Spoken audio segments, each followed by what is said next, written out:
دوستو، میرا نام ہے نعیم کمالی اور آج میں آپ کو سنانے جا رہا ہوں دانش سلیم صاحب کی لکھی ہوئی ایک کہانی جس کا عنوان ہے مشکل کشا۔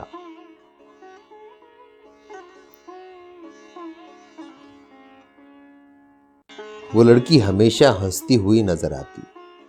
میں بڑی حیران ہوتی، بھلا آج کی دنیا میں کوئی ہے جو ہر دم ہنستا ہو؟ آج کل تو لگتا ہے خوشیاں زندگی سے ناپید ہو گئی ہیں۔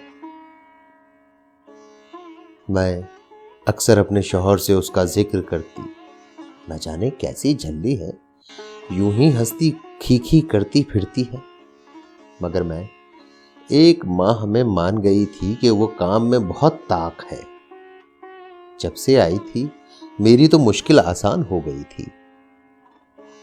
4 لوگوں کا کام اکیلے نپٹا لیتی تھی، جبکہ شکل سے تو غیر ذمہ دار سی لگتی تھی۔ الڑ سی، گندمی رنگ، سیدھی لمبی، چوٹی باندھے، عمر کوئی 20-19 کے قریب ہوگی۔ میں ہمیشہ سے ایک ہاؤس ویمن رہی تھی۔ نوکری کا مجھے کبھی شوق ہی نہ ہوا اور ضرورت کبھی پڑی نہیں۔ شوہر ریٹائرمنٹ کے بعد اب گھر پر ہی ہوتے تھے۔ ہماری عمریں لگ بھگ 65 کو پہنچ گئی تھیں۔ چل چلاؤ کا وقت تھا۔ میں سارا دن نوکروں کے پیچھے مصروف رہتی۔ دل بہلانے کو انسان کو مصروفیت تو چاہیے ہوتی ہے نا، بھلے سے وہ عمر کے کسی بھی حصے میں ہو۔ میرے شوہر نے زندگی بھر خوب کمایا تھا، ملک کی مشہور ملٹی نیشنل کمپنی کے ڈائریکٹروں میں سے تھے۔ ہماری اولاد میں سے ایک بیٹی تھی جو شادی کر کے کینیڈا شفٹ ہو گئی تھی۔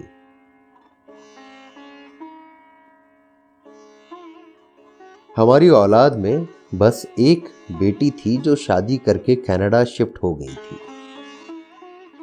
اب گھر میں بس ہم 2 نفوس ہوتے۔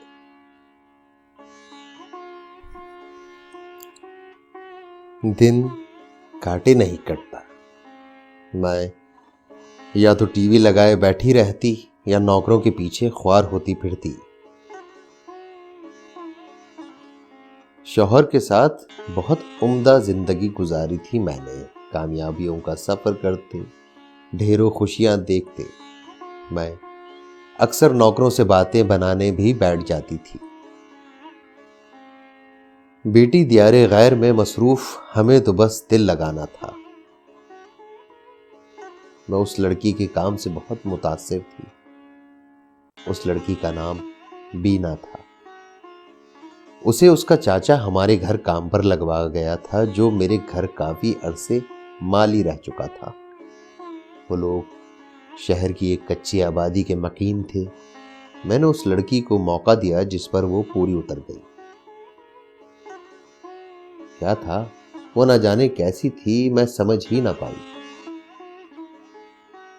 مجھے اس نے بتایا تھا کہ اس کے گھر میں 5 لوگ رہتے ہیں۔ باپ فالج کا شکار، ماں گھروں میں مزدوری کرتی، 3 چھوٹی بہنیں گھر میں پاپڑ پیک کرتی، کبھی نگ وغیرہ ٹانک لیتی تو کبھی رفو کرتی۔ غرض چھوٹے موٹے کام وہ کرتی رہتی تھیں اور چند پیسے بمشکل مل جاتے تھے۔ وہ اکثر کہتی، بی بی، گھر بیٹھ کر کام کرنے والوں کو لوگ مزدوری بہت کم دیتے ہیں۔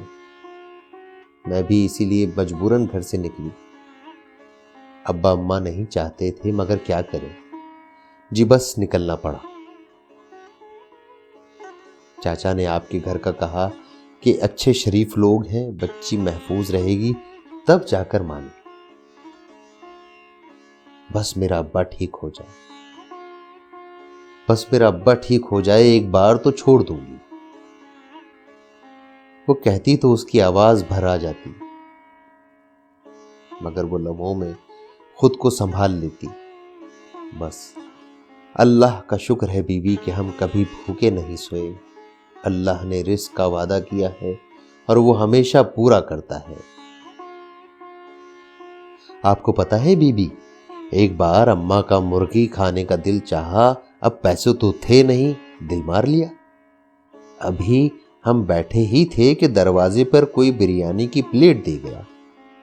بڑا رحیم ہے میرا اللہ، میں اس کی شکر گزاری پر حیران رہ جاتی۔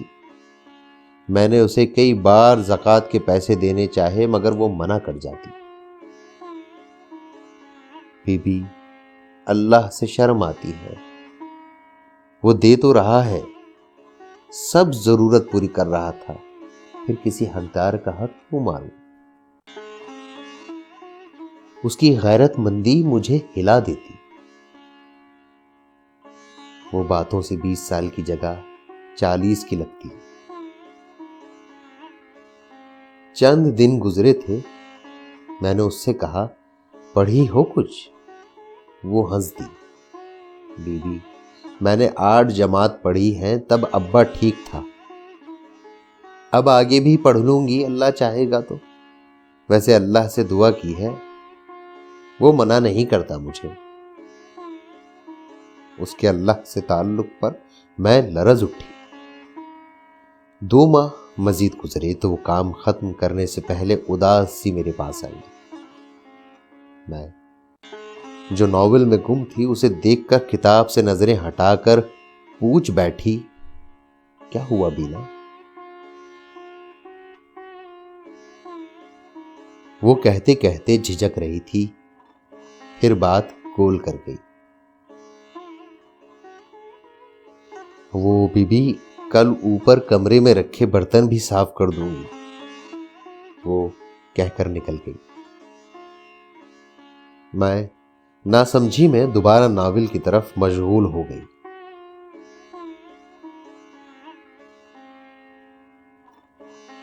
اگلے 2 دن وہ نہیں آئی۔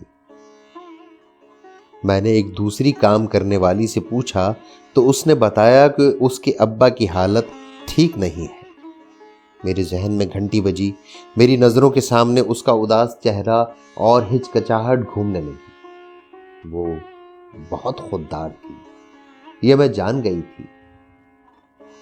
میں نے ڈرائیور کے ہاتھوں اس کے گھر 1000 روپے بھیج دیے، اب اتنا تو میں کر ہی سکتی تھی۔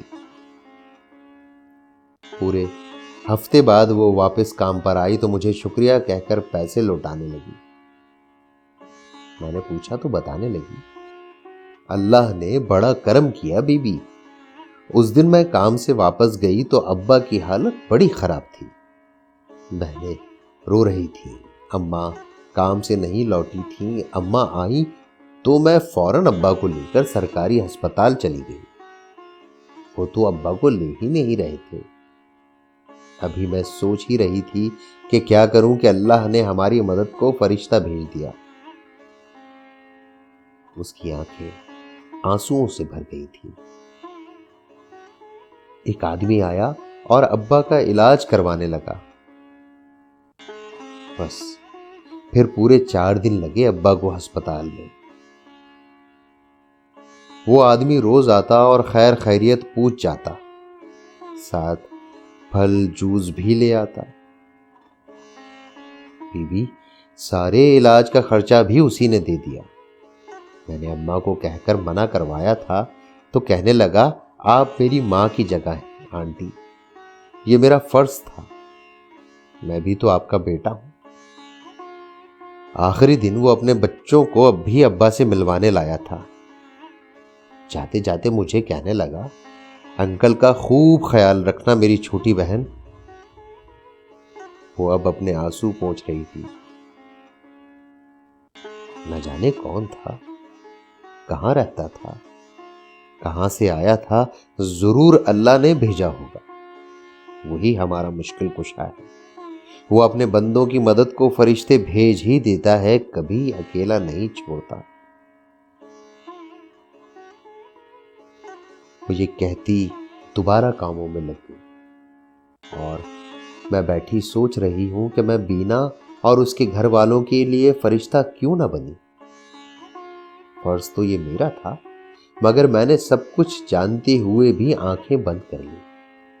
کیا واقعی جب دولت کی فراوانی ہوتی ہے تو دل تنگ ہو جاتے ہیں؟ اس نے کبھی کچھ نہ لیا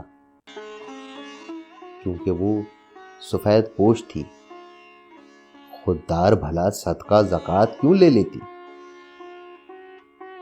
میں نے اسے عیدی، تحفہ، انعام یہ سب کہہ کر کیوں نہ دیا؟ اس کی پڑھائی جاری کروانے کا کیوں نہ سوچا؟ اترن کپڑے، بچا کھانا یہی کیوں دیتے ہیں ہم اللہ کے نام پر؟ اللہ کو راضی ہم ان چیزوں سے کیوں کرنا چاہتے ہیں جو ہمارے کسی کام کی نہیں؟ اور اب مجھے لگ رہا ہے کہ یہ ساری دولت کتنی بے وقت ہے، کیونکہ میں اسے صحیح وقت پر کام نہ لائی۔ دین میں ایسے سفید پوش اور خوددار کی مدد کا خاص کر حکم ہے، کیونکہ یہ سامنے والے کو کبھی اپنی تنگ دستی ظاہر ہونے نہیں دیتے۔